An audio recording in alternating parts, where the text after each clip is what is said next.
79 injunctions in just over 4 months. Let that number sink in. That's more than every president from Clinton to Biden combined receiving in their entire terms. This is not justice. This is called judicial warfare. Unelected judges in black robes are overturning the will of 80 million Americans who voted for change. Stephen Miller just exposed their game on live TV, while the numbers reveal the coordinated assault on our republic itself. Federal judges, who represent a loud minority with less than 20% approval, are blocking every move Trump makes to save this country. And what you're about to witness in this report is the most blatant abuse of judicial power in American history. The deep state's last weapon is being deployed. Keep watching as we unravel it all.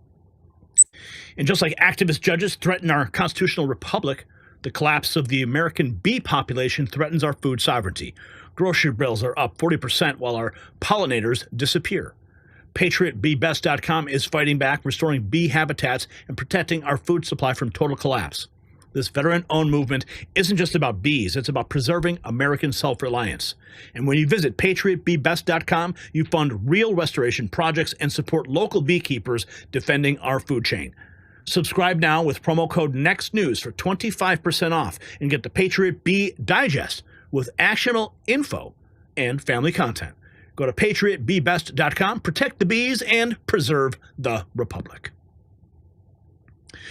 The judicial coup against President Trump is now undeniable. 79 injunctions versus Biden's 14, Obama's 12, and Bush's 6. This is not law, it's lawfare on steroids. And Stephen Miller just exposed the entire corrupt game. CNN's Pamela Brown thought she had Stephen Miller cornered with a loaded question about judicial oversight. What happened next was a masterclass in destroying fake news narratives. Watch as Miller dismantles her lazy assumptions and exposes the constitutional crisis that these activist judges have created. Watch. Do you think a judge should just rubber stamp what your White House does? If not, what checks and balances do you think should be in place for this White House? It is not the job of a district court judge to perform an individual green light or red light on every single policy that the president takes as the head of the executive branch. Just think about the premise baked into your question, respectfully, Pam.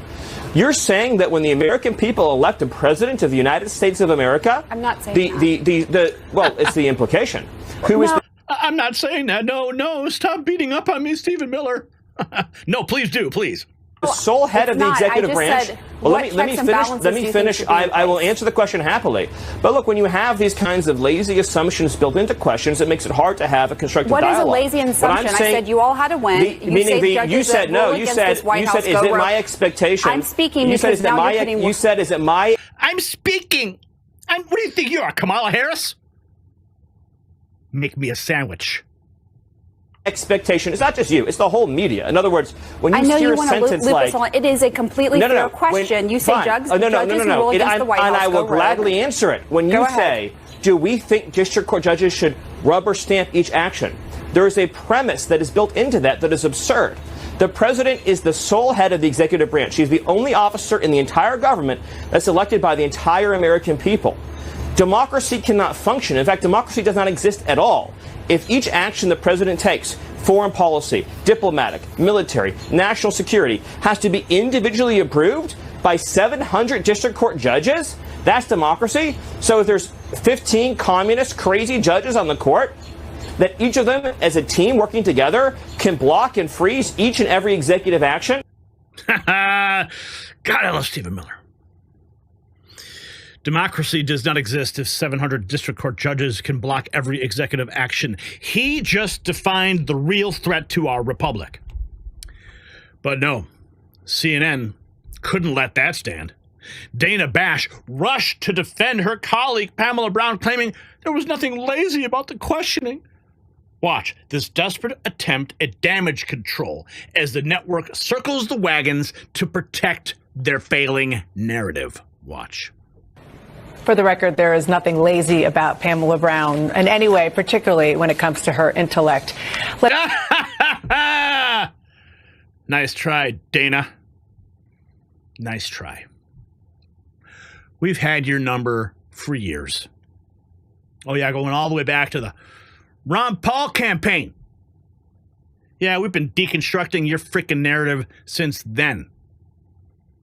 So no amount of gaslighting the American people is going to work. Stephen Miller dismantled her, and you guys look like fools, and you will always look like fools. Is there more to this? Oh, I guess there's a couple more seconds. Let's see. Let's discuss what we just heard and more with our terrific group of reporters here. CNN's David Chalian, Jasmine Wright of Notice, Laura Barron-Lopez of PBS NewsHour, and Nia Malika Henderson of CNN. And yeah, you got to bring in the whole panel to deconstruct the train wreck that just happened with Stephen Miller. Good luck with that. The lady doth protest too much. When you're defending lazy assumptions, you've already lost the argument. Erica, on X, laid out the shocking statistics that prove this is coordinated judicial warfare. This young lady has more credibility than everybody at CNN because her breakdown of presidential injunctions tells you everything about how the system targets conservatives versus protecting liberals. The numbers will blow your mind, and this girl is just talking in her freaking kitchen. Watch. Court injunctions for previous presidents. Biden's 14 in 4 years. Clinton, 12 in 8 years. Bush, 6 in 8 years. Obama, 12 in 8 years. Trump, 79 in 4 years and 5 months. So apparently, a minority party with less than 20% approval rating gets to go around and deny the people of what they voted for. And they are backed behind non-elected federal judges. And then they'll deflect and say that we're the ones causing the constitutional crisis. We are the ones breaking democracy. You want to hear how democracy works? You have multiple presidential candidates. The people, the voters, hear every single plan of every single candidate. Then they get to go home, sit on their couch, choose which option do I like more? Who aligns with me more? Who's doing what I want to get done? And then they go out and vote for that candidate. That's democracy. What's not democracy is having the election. Someone gets elected because the American people voted on that person. It's a landslide election nonetheless. And then the second they step foot into office, you have non-elected federal judges that the people didn't choose trying to block every move that elected person ever tries to make. So again, I'll ask, we're the ones causing the constitutional crisis and breaking democracy? Yeah, I don't think so. When again, those non-elected judges represent a loud minority in this country that the rest of the American voters disapprove of. Only 20% of America actually approves of that minority's opinion. And the rest of us, 80%, have to suffer and watch the person we elected to do the jobs we knew they were going to do because of that 20%. Obama was a war criminal who gave our weapons to ISIS, ran fast and furious at the border, put kids in cages, and deported more non-criminals than criminals all 8 years of his presidency, and even he only had 12 court injunctions. When you see a number like 79 in 4 years, you know that the justice system is being weaponized, but you won't talk about that ever. Just like you won't talk about the fact that a member of our DOJ was leaked in a conversation with a friend at a bar in saying that Trump's charges were inflated so that he couldn't run for office. And of course, none of you have seen it because the media buried it. And of course, none of you that have seen it will ever talk about it because you want to keep using it. You can't admit that the justice system is weaponized against Trump right now. And then you have the cojones to, in the same breath, call us democracy wreckers and that we are causing the constitutional crisis. Just like it was okay for the last 20 years for you guys to want to change, question, and ban, abolish 2A, but we can't question, edit, or ban a different constitutional amendment. It's the same crap, different day with this party. Yeah, she has more credibility than CNN in her kitchen, just like Mark Dice. 79 injunctions for Trump versus single digits for everyone else. This is what a judicial coup looks like in real time.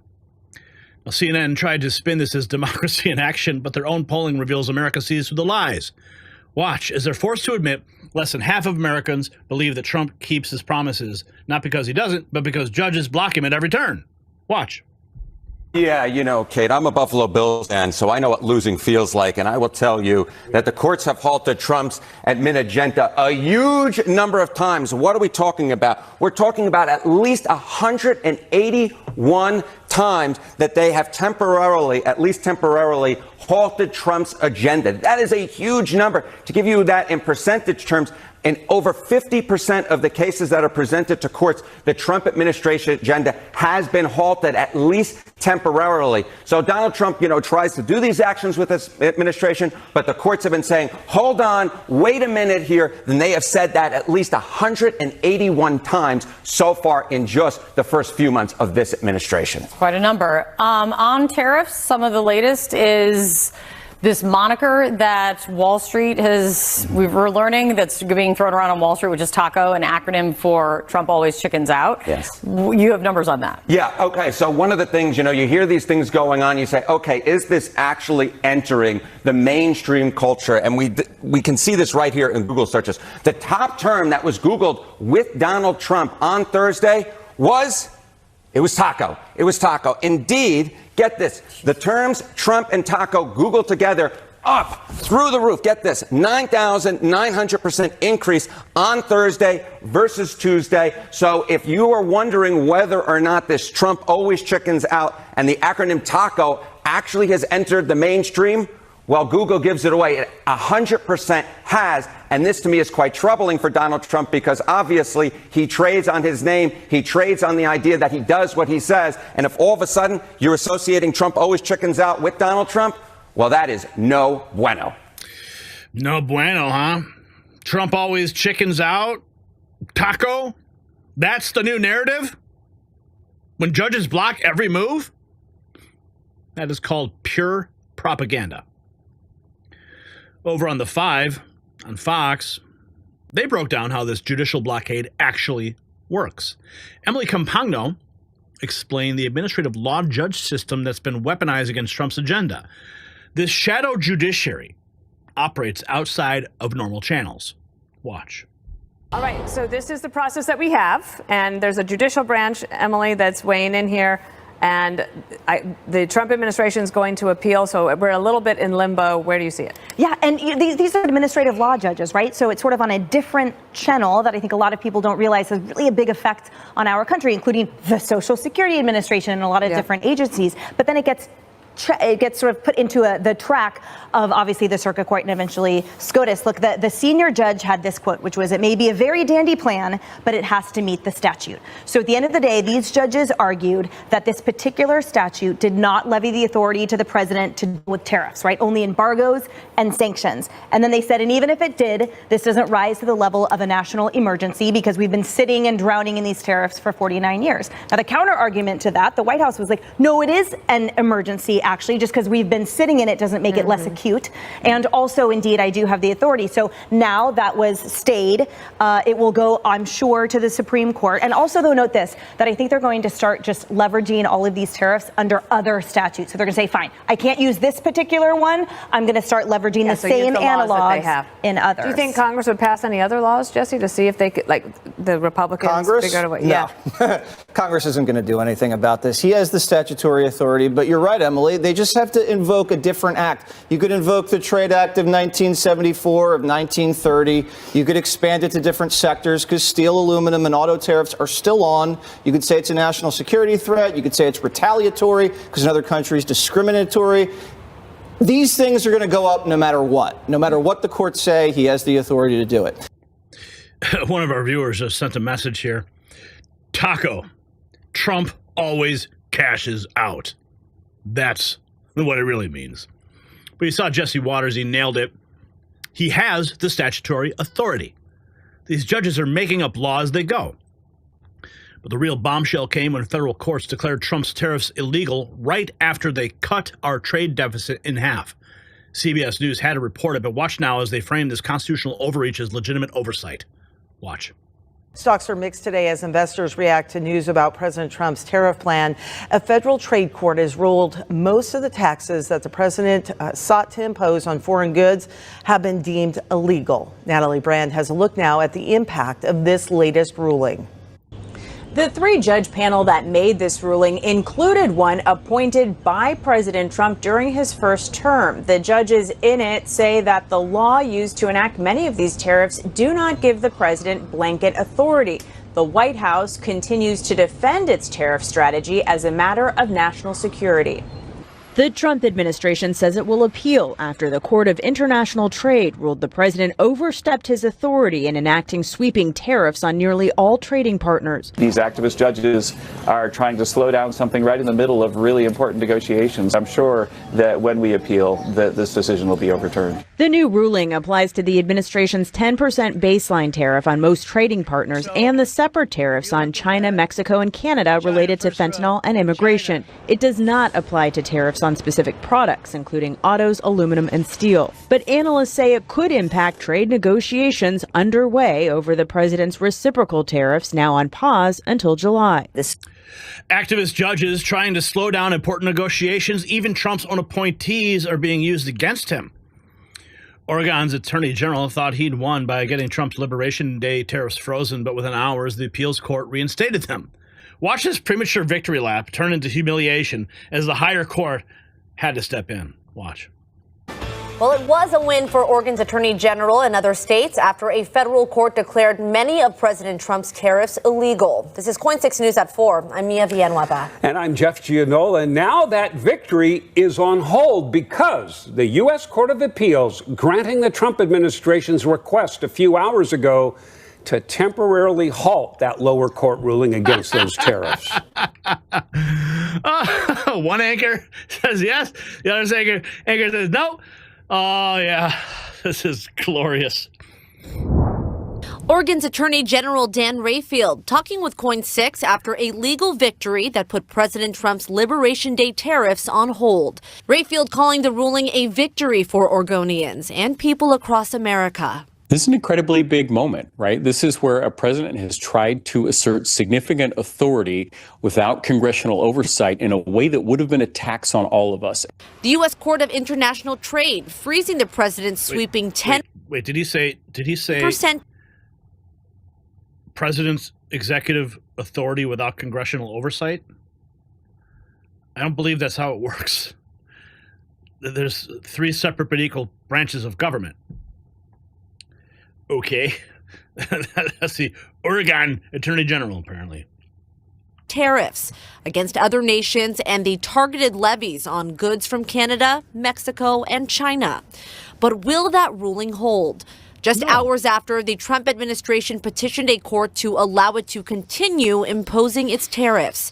The White House saying, quote, "It is not for unelected judges to decide how to properly address a national emergency." These activist judges are trying to slow down something right in the middle of really important negotiations. I'm sure that when we appeal, that this decision will be overturned. That's the type of thing you say when you're losing consistently in our courts. I think it is a hallmark of our democracy to have an independent judiciary because we believe that no one person in our government, whether that is Congress, a president, or a judges, should have that much power. A federal... And I'm sure his wife's boyfriend loves watching as well. That's the type of thing you say when you're losing. Constantly in our courts. They can't stop what's coming. The pattern is crystal clear. Every time Trump tries to secure the border, cut spending, or put America first, a federal judge somewhere blocks it. Then the media spins it as Trump is failing to deliver. It's a rigged game, and they're not even hiding it anymore. So these aren't neutral arbiters of justice. These are political operatives in black robes installed by the previous administration specifically to stop the America First agenda, to stop you from having a successful life, from living the American dream. They coordinate with Democrat attorneys general to get their talking points from the same source and issue rulings within hours of each other. The media wants you to believe this is democracy, that unelected judges overturning the will of the people somehow protects the republic. But Americans aren't buying it. When you need 79 injunctions to stop one president's agenda, you're not defending democracy, you're destroying it. So what is their end game? Well, simple. Tie up every single Trump initiative in court until 2028, then claim he failed to deliver. Run the clock out while America burns. But Trump is not playing their game anymore. Multiple statutory authorities, appeals courts, and ultimately the Supreme Court stand ready. The establishment just revealed their final weapon. A judiciary so corrupted by politics it's willing to destroy the separation of powers to stop one man. But that one man has 80 million Americans behind him. And we're done watching unelected tyrants in robes overturn our votes. If you got value from this report, tap subscribe. It's time for my final thought. This is it, patriots. We've reached the end game of the deep state's war on our republic. When you need 79 federal injunctions to stop a duly elected president, more than all recent presidents combined, you're witnessing something far more sinister than political opposition. This is judicial tyranny, plain and simple. So think about what we have learned from this report. Activist judges, many installed in the final days of the previous administration, are coordinating with Democrat attorneys to block every single America First policy. They're not interpreting law, they're making it up. They're not protecting the Constitution, they're shredding it. And the media? They are cheering it on while gaslighting you about who's really threatening democracy. You saw Stephen Miller. He exposed their game perfectly. These judges want you to believe that 700 unelected lawyers in black robes should have veto power over a president that you elected. That's not democracy. That's judicial dictatorship. Every blocked order, every blocked security measure means that more fentanyl killing is going to kill our kids. Every frozen energy policy means higher prices at the pump. Every halted trade deal means more American jobs shipped overseas. But here's what they don't understand. Americans are watching. We see the coordination. We see the timing. We see how they file in friendly districts with Obama and Biden judges. We see how rulings come down within hours of each other using identical language. This is not justice, it's orchestrated sabotage. The question isn't whether it's happening, it's what we're going to do about it. Trump has the tools, appeals courts, the Supreme Court, multiple statutory authorities, but more importantly, has us. 80 million Americans who won't let unelected tyrants overturn our vote. So here's my question for you. Should Trump use Article 2 powers to simply ignore unconstitutional injunctions from activist judges? Simple yes or no. The founders never intended for district judges to have veto power over the executive branch. Remember that.